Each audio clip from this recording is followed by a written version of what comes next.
Hello dear students. तो आज हम लोग बात करेंगे कॉम्प्लेक्स नंबर का जो लेक्चर नेक्स्ट है, modulus of complex number, right.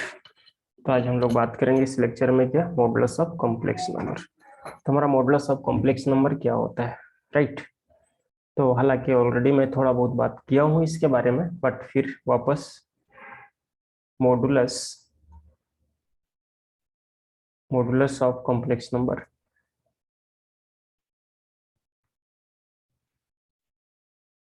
Modulus of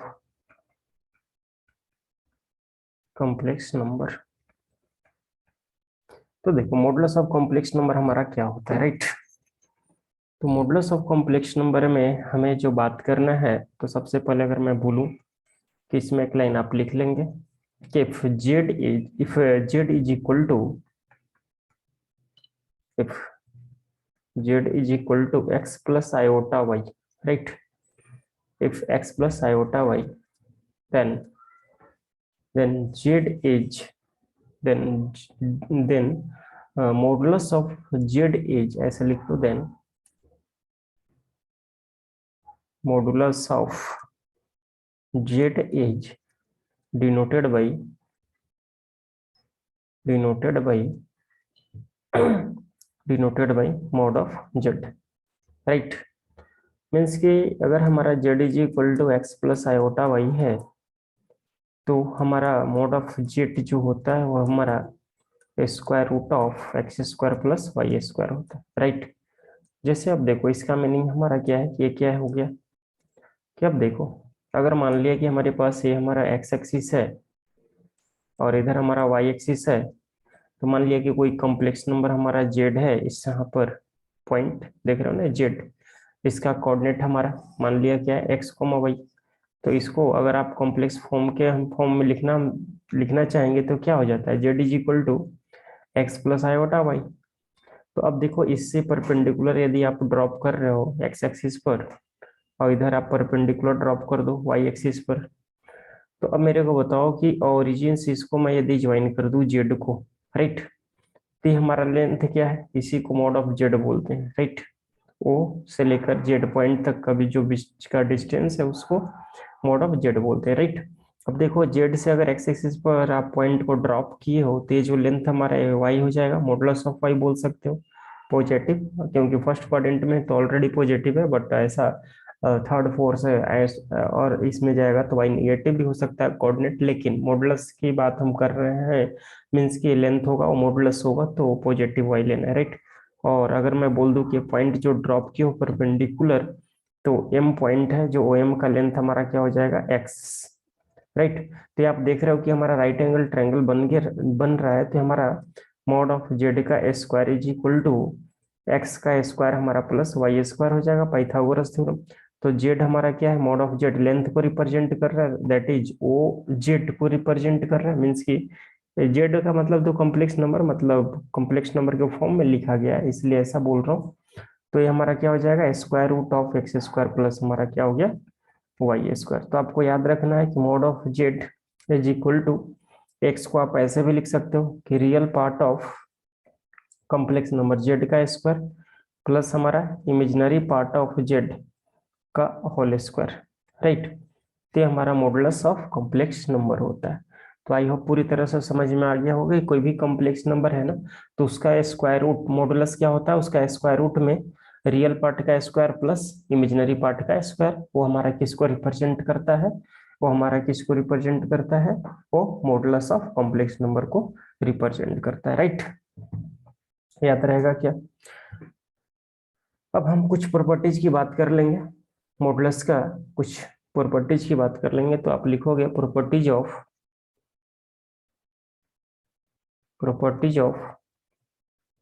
modulus of modulus of एक कॉम्प्लेक्स नंबर, एक कॉम्प्लेक्स नंबर, राइट।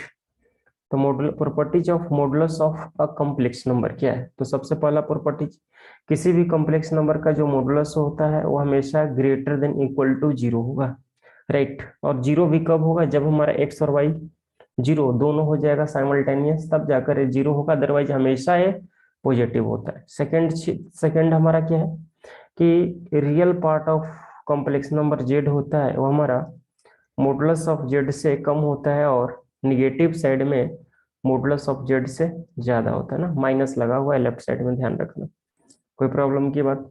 और वापस थर्ड पॉइंट आपको याद ये रखना है कि modulus of complex number equal होता है कंजुगेट का मॉडुलस लोगे तो भी, या फिर माइनस ऑफ कॉम्प्लेक्स नंबर का मॉडुलस तो भी, या फिर minus conjugate of complex number तो भी, ये सारा आपस में इक्वल होते हैं, राइट।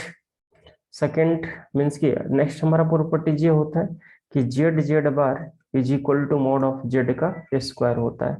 ये भी याद रखोगे, ये काफी इंपॉर्टेंट है। जेड जेड बार हमारा इंपॉर्टेंट क्या है कि मॉड ऑफ जेड का स्क्वायर होता है, राइट। और फिफ्थ नेक्स्ट प्रॉपर्टी ये है कि जेड इसी प्रॉपर्टीज को अगर मैं थोड़ा सा एक्सटेंड कर दूं, आप देख लो थोड़ा सा यहीं पर इसको चेंज कर रहा हूँ कि जेड बार क्रॉस मल्टीप्लाई करूं तो मॉड ऑफ जेड का स्क्वायर इज इक्वल टू क्या आ जाएगा 1/z, और 1/z को जेड इनवर्स लिख सकते हैं। तो कभी भी जेड इनवर्स का वैल्यू अगर आपसे पूछेगा तो डायरेक्टली आप याद रखोगे क्या कि Z modulus of complex number, ये कंजुगेट नहीं है, मॉडुलस ऑफ कॉम्प्लेक्स नंबर, हालांकि उससे भी कोई फर्क नहीं पड़ने वाला है, but modulus of complex number. और यहाँ से अच्छा नहीं, ये तो जेड बार था ना ऊपर में, 1 सेकेंड, तो जेड बार ही तो था, तो जेड बार अपॉन क्या हो जाएगा, किसी भी कॉम्प्लेक्स नंबर उसका इनवर्स क्या करते हैं, उसका कंजुगेट को उसके मॉडुलस से का स्क्वायर से डिवाइड कर देते हैं।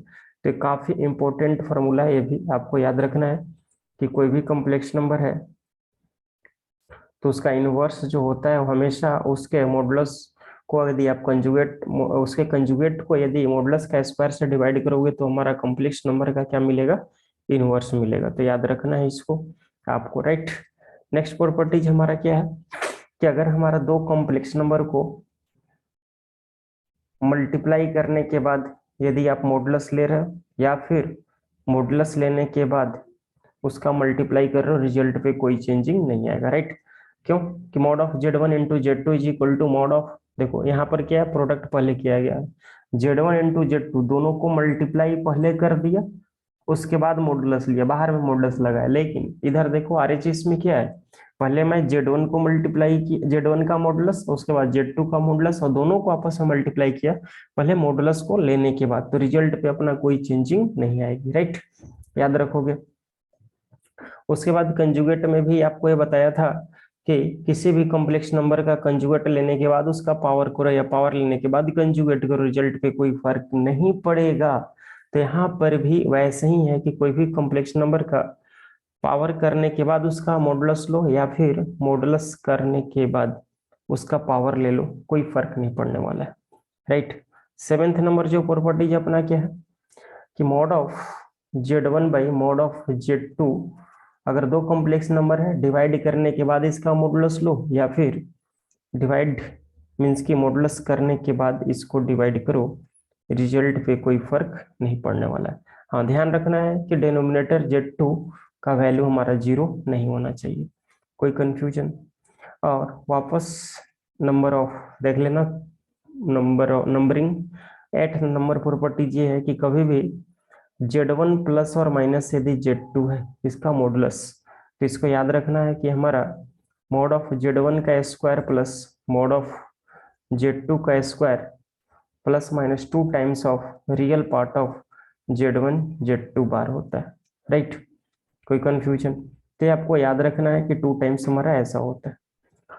अगर इसी का मैं बात करूं नेक्स्ट प्रॉपर्टीज, तो mod of Z1 plus Z2 का whole square plus mod of Z1 minus Z2 का whole square equal to 2 times of mod of Z1 का square plus mod of Z2 का होल स्क्वायर होता है, right. Means की किसी भी दो complex number mod of Z1 plus Z2 का whole square plus mod of Z1 minus Z2 का whole square equal to 2 times of mod of Z1 का square plus mod of Z2 का square होता है, राइट, कोई confusion. तो ये आपको याद रखना है, कोई कंफ्यूजन। तो चलो इस पर कुछ हम लोग क्वेश्चन कर लेते हैं तो और क्लियर हो जाएगा, राइट। जैसे देखो क्वेश्चन करने के लिए क्वेश्चन इज,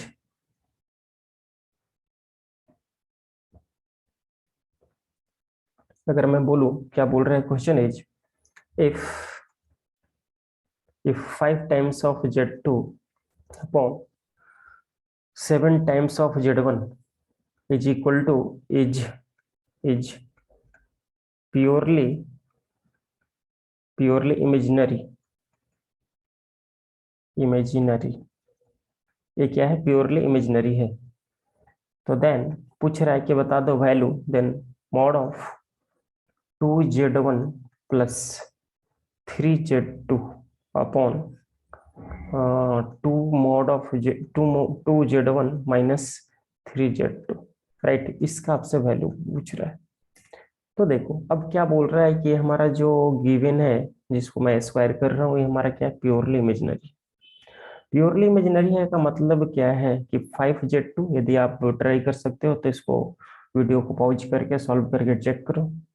5Z2 और नीचे में क्या है अपना 7Z1, राइट, 7Z1। ये क्या बोल रहा है, ये प्योरली इमेजिनरी है। प्योरली इमेजिनरी है मतलब कोई भी एक कॉम्प्लेक्स नंबर इमेजिनरी के फॉर्म में, मीन्स की इमेजिनरी यहाँ पर मल्टीप्लाइड, राइट। तो मेरे को बताओ यहाँ से कि हमारा Z2/Z1, Z2/Z1 हमारा क्या आ गया, 7 के आयोटा अपॉन क्या हो जाएगा 5, 7 के आयोटा अपॉन 5। अब मेरे को बताओ ये जो गिवन जिसका वैल्यू हमसे पूछ रहा था, इसमें अगर मैं दोनों में न्यूमरेटर और डिनोमिनेटर दोनों में Z1 से डिवाइड कर दूं, मीन्स कि 2 टाइम्स 2 प्लस हमारा क्या, Z1 से डिवाइड करोगे तो Z1 कैंसिल होगा, 3Z2/Z1 अपॉन, ऐसा क्यों किया, क्योंकि हमारे पास वैल्यू अवेलेबल दिख रहा था किसका, Z2/Z1 को। तो जो गिवन एक्सप्रेशन था, इसी को मैं चेंज कर दिया Z2/Z1 के फॉर्म में। तो 2 टाइम्स माइनस हमारा क्या हो जाएगा, 3 टाइम्स ऑफ Z2/Z1, राइट। अब देखो यहाँ से हमारा क्या हो जाएगा, 2 प्लस 3 टाइम्स ऑफ Z2/Z1, तो यहाँ क्या आ जाएगा, 3 इंटू 7 के आयोटा/5, और नीचे में क्या है 2 माइनस 3 इंटू 7 के आयोटा/5। अब मेरे को बताओ मॉडुलस, दोनों कॉम्प्लेक्स नंबर सेम ही हो गया क्या, तो मॉडुलस इसका दोनों का क्या हो जाएगा, इसको अगर एक बार स्टेप और मैं लिख दूं, तो आप देख रहे हो एलसीएम कर दूं ना, तो 5 2 10 प्लस हमारा 21 के आयोटा, और नीचे में क्या है 5 2 10 माइनस 21 के आयोटा। और दोनों कॉम्प्लेक्स नंबर सेम है, ऊपर में भी और नीचे में भी, सिर्फ क्या है उसका कंजुगेट डिनोमिनेटर में है, तो क्या होगा मॉडुलस तो कोई फर्क पड़ने वाला नहीं है। तो 2 मीन्स कि हमारा क्या हो गया 10 प्लस 21 के आयोटा, और अपॉन मॉडुलस इसका, तो हमारा 10 माइनस 21 के आयोटा। तो दोनों का मॉडुलस सेम ही होगा, तो वैल्यू क्या आ गया 1। तो दोनों कैंसिल हो जाएंगे, तो दोनों का वैल्यू हमारा क्या आ जाएगा 1। कोई कंफ्यूजन की बात, तो ये हमारा क्या है, ये हमारा क्या है, कॉम्प्लेक्स नंबर का मॉडुलस के बेस पर कोई प्रॉपर्टीज कुछ है जो आप डायरेक्ट यहाँ से सॉल्व कर सकते हो, राइट। कोई कंफ्यूजन की बात तो आप कर सकते हो, इसको आप ट्राई करना। अब हम बात करने वाले हैं इसी लेक्चर में एम्पलीट्यूड और argument of complex number. Amplitude, amplitude और आर्गुमेंट ऑफ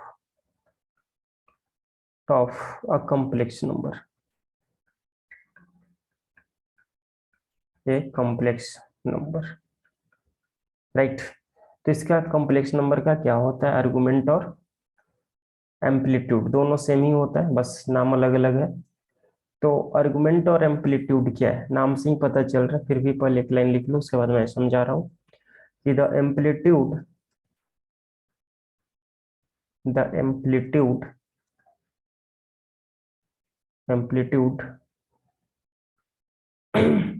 एम्पलीट्यूड और argument of A complex number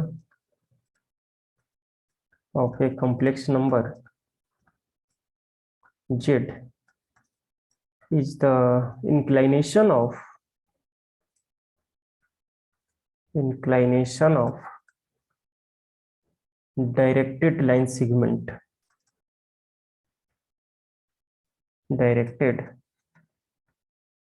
line segment, directed line segment represented by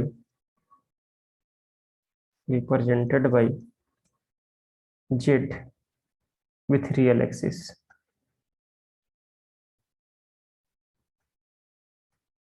अब देखो, ये क्या बोल रहा है कि कोई एम्प्लीमेंट्स की कोई भी कॉम्प्लेक्स नंबर का पॉजिटिव एक्स एक्सिस के साथ में पॉजिटिव डायरेक्शन में जो हमारा एंगल वो बना रहा है ना, तो जो एंगल बन रहा है उसी को हम लोग थीटा को ना एम्पलीट्यूड बोलते हैं। जैसे मान लो कि अगर मैं बोल दूं यहाँ से कि ये हमारा कोई कॉम्प्लेक्स नंबर यहाँ पर है जेड, जिसका कोऑर्डिनेट एक्स कोमा वाई है, राइट, और ये थीटा बन रहा है ना एंगल, ये थीटा यहाँ से परपेंडिकुलर यदि आप ड्रॉप करोगे, यहाँ से परपेंडिकुलर यदि आप ड्रॉप करोगे जेड से, तो ये देखो परपेंडिकुलर ड्रॉप किया तो एक्स कोमा वाई हो गया, और ये हमारा क्या होता है मॉड ऑफ जेड, और ये वाई बताया था, ये हमारा एक्स ऑलरेडी बात हुई थी मॉडुलस ऑफ कॉम्प्लेक्स नंबर्स में। तो यहाँ से इस ट्रायंगल में देखो हमारा क्या हो रहा है, मीन्स कि अगर हमारा क्या हो रहा है यहाँ पर देखो, theta is equal to means कि tan theta is equal to हमारा क्या है पी बाई बी, मीन्स की वाई बाई एक्स, मीन्स कि इसको हम थीटा का वैल्यू क्या लिख सकते हैं टेन इनवर्स, और इसको पॉजिटिव में लिखते हैं mod of Y by X ना, मॉड ऑफ, तो हमारा क्या है फर्स्ट क्वाड्रेंट में एक्स ग्रेटर देन जीरो और Y also greater than zero. तो आपको याद ही रखना है कि कभी भी एम्पलीट्यूड ऑफ कॉम्प्लेक्स नंबर जो इसका प्रिंसिपल वैल्यू होता है वो भी याद रखना कि जो principal value of complex number C N का मतलब कॉम्प्लेक्स नंबर थीटा जो है ना, ये हमारा माइनस पाई से लेकर ये हमारा प्लस पाई तक होता है। समझ रहे हो क्या? तो माइनस पाई पर इक्वल का साइन नहीं लगाना है और प्लस पाई पर इक्वल का साइन लगाना है। तो principal value of complex number जो होता है आपको याद रखना, थीटा का वैल्यू माइनस पाई से पाई के बीच होता है, राइट। अब देखो प्रिंसिपल आर्गुमेंट हमारा theta equal to tan inverse mod of Y by X होता है जब हमारा एक्स ग्रेटर देन जीरो और Y also greater than zero. अब देखो theta is equal to pi minus का tan inverse mod of Y by X होता है when X also greater than zero and Y हमारा, एक मिनट, सेकेंड क्वाड्रेंट में मैं लिख रहा हूँ ना पाई माइनस, तो सेकेंड क्वाड्रेंट में हमारा एक्स क्या हो जाएगा निगेटिव हो जाएगा, तो X less than zero and Y greater than zero, right. Third quadrant की मैं बात करूंगा तो हमारा क्या हो जाएगा pi plus tan inverse mod of Y by X, तो यहाँ से हमारा X less than zero and Y also less than zero, दोनों निगेटिव थर्ड क्वाड्रेंट में। और फोर्थ क्वाड्रेंट में इसको आप two pi minus tan inverse mod of Y by X भी लिख सकते हो, या और माइनस का माइनस ना, और माइनस का tan inverse mod of Y भी लिख सकते हो, वाई बाई एक्स भी लिख सकते हो। ये क्या है किस क्वाड्रेंट में, फोर्थ क्वाड्रेंट में, जहां पर एक्स ग्रेटर देन जीरो होता है और वाई हमारा लेस देन जीरो होता है, right. X greater than zero Y less than zero. तो ये हमारा प्रिंसिपल आर्गुमेंट लिखने का तरीका है, फॉर्मूला आप पूरी तरह से याद रखेंगे। फर्स्ट क्वाड्रेंट में क्या बताया गया है, first quadrant means X positive Y positive, तो टेन थीटा मीन्स की theta equal to tan inverse mod of Y X हो जाएगा, वाई बाई एक्स हो जाएगा। और यदि हमारा सेकेंड क्वाड्रेंट में चला जाएगा एक्स लेस देन जीरो और वाई ग्रेटर देन जीरो, तो पाई माइनस का tan inverse mod of Y by X हो जाएगा। और यदि हमारा एक्स लेस देन जीरो और Y less than zero means that is third quadrant में चला गया, तो पाई प्लस का tan inverse mod of Y by X हो जाएगा। और यदि फोर्थ क्वाड्रेंट में चला गया एक्स ग्रेटर देन जीरो और वाई लेस देन जीरो वाला केस में, तो वहां पर आपको याद रखना है कि वहां पर टू पाई माइनस का tan inverse mod of Y by X होता है और minus tan inverse mod of Y by X भी होता है। तो हमारा क्या हो गया है आर्गुमेंट लिखने का तरीका है, हमने अभी तक लर्न किया है, राइट। कोई कंफ्यूजन? तो इसमें अब हम थोड़ा सा और प्रॉपर्टीज पढ़ लेंगे, इसका प्रॉपर्टीज हमारा क्या होता है, राइट। तो प्रॉपर्टीज हेडिंग डालेंगे, प्रॉपर्टीज हेडिंग डालेंगे, properties, properties of amplitude of complex number. तो सबसे पहले एम्पलीट्यूड वाला पॉइंट, एम्पलीट्यूड या आर्गुमेंट दोनों सेम ही होता है, तो एम्पलीट्यूड ऐसे भी डिनोट करते हैं या आर्गुमेंट ना, या ऐसे ARG दोनों से लिखना है। एम्पलीट्यूड और argument of any real positive number, real positive अगर नंबर है ना तो उसका आर्गुमेंट हमारा 0 होता है, राइट। तो कोई भी अगर मान लो कि ये कहना क्या चाह रहा है कि कोई भी नंबर हमारा रियल नंबर है, तो कोई भी रियल नंबर एक्स एक्सिस पर ही होगा ना। अगर 2 है, 3 है, 4 है, कोई भी रियल नंबर, रियल नंबर का मतलब प्योरली रियल कॉम्प्लेक्स नंबर ना, उसमें इमेजिनरी वाला पार्ट नहीं है, और इमेजिनरी वाला पार्ट नहीं है तो वाई 0 है। और 10 में अभी देखा कि हमने एम्पलीट्यूड में वाई ऊपर देख रहा था, तो अगर वाई 0 हुआ तो उसका एम्पलीट्यूड तो 0 ही हो जाएगा ना। कोई कंफ्यूजन? सेकेंड पॉइंट, एम्पलीट्यूड या आर्गुमेंट, अब मैं किसी कोई भी एक ही यूज करूंगा, दोनों नहीं यूज करूंगा। तो आर्गुमेंट ऑफ ना, ध्यान रखना है, argument of any real, any real negative number. तो अगर निगेटिव रियल नंबर हो गया तो हमारा क्या होगा, एक्स एक्सिस और वाई एक्सिस में हमारा कोऑर्डिनेट एक्सिस पर लेफ्ट साइड में रियलाइज करेगा इधर, जैसे -1, -1/2, समझ रहे हो ना। तो ये हमारा क्या हो जाएगा, -3। तो लेफ्ट साइड में तो यहाँ से यहाँ तक का एंगल क्या हो जाएगा भाई, तो an argument of any negative real number is equal to हमारा क्या होता है, पाई होता है।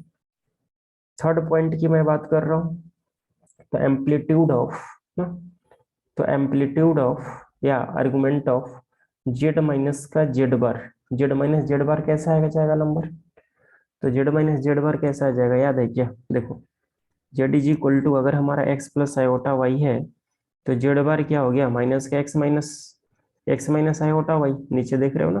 दोनों को सब्ट्रैक्ट करेंगे तो एक्स वाला टर्म कैंसिल हो जाएगा, वाई वाला टर्म मिलेगा, दैट इज आयोटा वाला टर्म मिलेगा, मीन्स कि कोई भी कॉम्प्लेक्स नंबर ए जो है ना, इसका मीनिंग क्या है कि आयोटा वाला टर्म मिलेगा ना, आयोटा वाला टर्म। तो आयोटा वाला टर्म में आएगा, तो आयोटा वाले टर्म में या तो प्लस आयोटा आएगा या तो माइनस आयोटा आएगा। तो प्लस आयोटा आएगा तो उसका आर्गुमेंट हमारा पाई/2 हो जाएगा, क्योंकि एक्स एक्सिस पर ऊपर में बनेगा ना, वाई एक्सिस के ऊपर। और अगर निगेटिव आ गया आयोटा वाला टर्म तो इमेजिनरी एक्सिस पर नीचे जाएगा, तो प्लस और माइनस दोनों पाई/2 लिख सकते हो, किसका, amplitude of Z minus Z bar का, दैट इज ये हमारा प्योरली रियल नंबर की बात हो रही है। तो प्योरली रियल में पॉजिटिव, सॉरी प्योरली ये इमेजिनरी की बात हो रही है। अगर प्योरली इमेजिनरी हुआ, अगर पॉजिटिव है तो पाई/2 हो जाएगा, अगर निगेटिव है तो माइनस का पाई/2 हो जाएगा, right. Next properties is,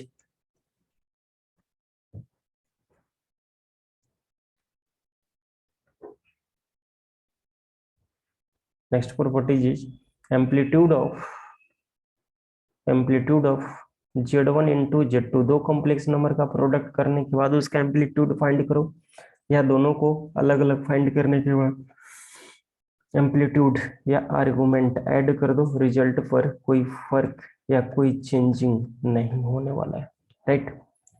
sixth हमारा, नेक्स्ट हमारा है कि amplitude of Z1/Z2 division of complex number. तो बिल्कुल ये दो तीन प्रॉपर्टीज लॉग वाला फॉलो करता है, राइट, लॉग वाला ना। तो amplitude of Z1/Z2 is equal to amplitude या फिर आर्गुमेंट ना Z1 माइनस का आर्गुमेंट ऑफ Z2 हो जाता है, राइट। तो ध्यान में रखना है, ऐसे हम कर सकते हैं। सेवेंथ, नेक्स्ट प्रॉपर्टी ये है कि अगर हमारा एम्पलीट्यूड ऑफ अगर हमारा जेड बार मीन्स कि कोई कॉम्प्लेक्स नंबर है, उसका कंजुगेट का एम्पलीट्यूड फाइंड करना है, तो कंजुगेट में हमारा क्या फोर्थ क्वाड्रेंट में चला जाएगा ना, अगर फर्स्ट में होगा तो साइन पहले लग जाएगा माइनस का, तो माइनस एम्पलीट्यूड ऑफ हमारा क्या हो जाएगा, जेड हो जाएगा, राइट। तो इसको भी ध्यान में रखना, एम्पलीट्यूड ऑफ हमारा जो है Z⁴n, तो हमारा minus, sorry n into amplitude of आप जेड लिख सकते हो, राइट। और एम्पलीट्यूड ऑफ या आर्गुमेंट ऑफ हमारा क्या है कि अगर Z plus argument of Z bar. अच्छा ये देखो एम्पलीट्यूड दोनों है, ये आर्गुमेंट इस बार लिख दिया तो दोनों सेम ही है, घबराने की आवश्यकता नहीं है। Amplitude of Z plus argument of Z bar जो होता है ना, वो हमारा 2k पाई के बराबर होता है, राइट। आई होप पूरी तरह से आप क्लियर हुआ होगा आर्गुमेंट के लेकर, कोई कंफ्यूजन। अब देखो, अब देखो मान लो कि एक एग्जांपल यहाँ पर कर लेते हैं। तो हमारा एग्जांपल क्या है, एम्पलीट्यूड ऑफ, पूछा जा रहा है हमसे एम्पलीट्यूड ऑफ 1 + i² का whole square upon 4i into 1 - i√3, right. ये हमारा ये हमारा आर्गुमेंट, इसका फाइंड करना है। तो आर्गुमेंट इसका क्या हो जाएगा, देखो पहले डिवीजन में है तो अलग अलग हो जाएगा। तो एम्पलीट्यूड ऑफ 1 + i√3 का होल स्क्वायर, और माइनस डिवीजन में है तो एम्पलीट्यूड ऑफ हमारा क्या हो जाएगा, 4i इंटू 1 - i√3, राइट। अब देखो यहाँ से क्या है आर्गुमेंट, इसका आर्गुमेंट 2 बाहर आ जाएगा इधर, तो 2 times of amplitude of 1 + i√3 हो जाएगा, और माइनस का देखो यहाँ पर क्या है लॉग वाला properties m into n, 4i into 1 minus, तो क्या लिखना पड़ेगा एम्पलीट्यूड ऑफ 4i, और माइनस माइनस हमारा प्लस हो जाएगा ना, तो एम्पलीट्यूड ऑफ यहाँ से क्या आ जाएगा 1 - i√3। अब ध्यान से देखो एम्पलीट्यूड ऑफ 1 + i√3 का क्या हो जाएगा, इसका π/3 हो जाएगा, tan इनवर्स y/x√3/1 π/3, माइनस इसका क्या हो जाएगा, प्योरली इमेजिनरी है तो ऊपर में चला जाएगा π/2 हो जाएगा, और प्लस देखो ये हमारा y निगेटिव है x पॉजिटिव है, तो किस क्वाड्रेंट में चला जाएगा यहाँ पर, ये हमारा किस क्वाड्रेंट में चला जाएगा, आप समझ रहे हो ना।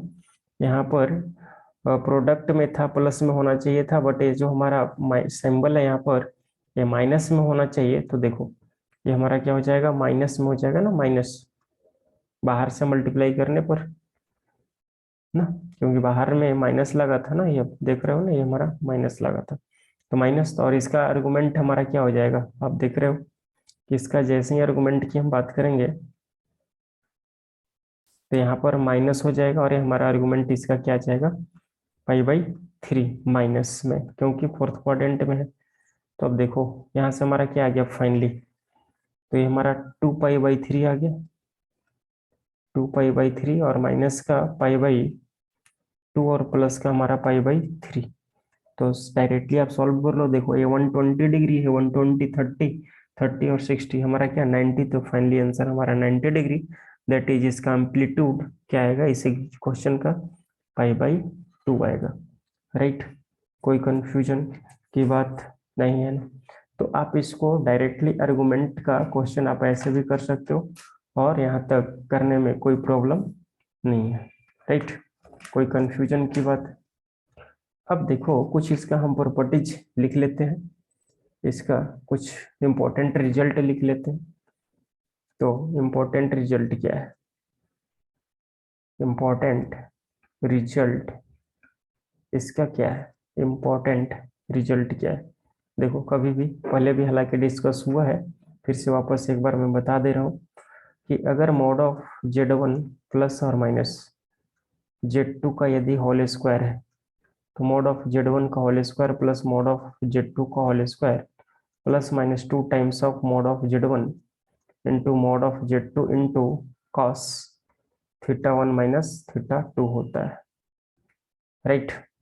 और सेकंड स्टेटमेंट इसका है, ये भी याद रखना है आपको कि मॉड ऑफ z1 प्लस और minus mod of z2 equal to mod of z1 और plus minus mod of z2, ऐसे मीन्स कि इसको आप अलग अलग मॉडल्स कर सकते हो ना। ध्यान से देखना, ये हमारा mod of z1 plus minus z2, और यहाँ पर मॉड अलग अलग किया हुआ है, तो तभी पॉसिबल है जब हमारा θ1 माइनस θ2 का वैल्यू 0 के बराबर होगा, मीन्स कि दोनों के बीच का एंगल, मीन्स के आर्गुमेंट का जो डिफरेंस है ना, वो हमारा 0 होना चाहिए, राइट। तो आपको ये भी याद रखना होगा। नेक्स्ट प्रॉपर्टीज एक और है कि mod of z1 minus mod of z2 is equal to mod of z1 plus mod of z2, ये तब होता है जब हमारा θ1 माइनस θ2 का जो डिफरेंस होता है हमारा पाई के इक्वल होता है। और अगर ऐसा अगर इक्वल हो रहा है तो हमारा तीन प्रॉपर्टीज आपको बिल्कुल याद रखना होगा कि हमारा कब होता है। अच्छा, एक और प्रॉपर्टीज में एक, हाँ, एक और प्रॉपर्टीज अगर मैं बात करूं तो इसी में इंक्लूड करा लो कि अगर हमारा Z1 प्लस का Z2 is equal to mod of Z1 minus का Z2, ये तब पॉसिबल है जब थीटा 1 माइनस थीटा 2 हमारा प्लस माइनस पाई बाई 2 के बराबर होता है। तो ये आपको चार प्रॉपर्टीज इंपॉर्टेंट रिजल्ट है, ये चारों आपको याद रखना है, क्योंकि क्वेश्चन सॉल्व करने में हमें इसका डायरेक्टली हम यूज करते हैं। राइट, तो आज के लिए इतना ही। नेक्स्ट क्लास में हम लोग square root of complex number देखेंगे। Right, thank you.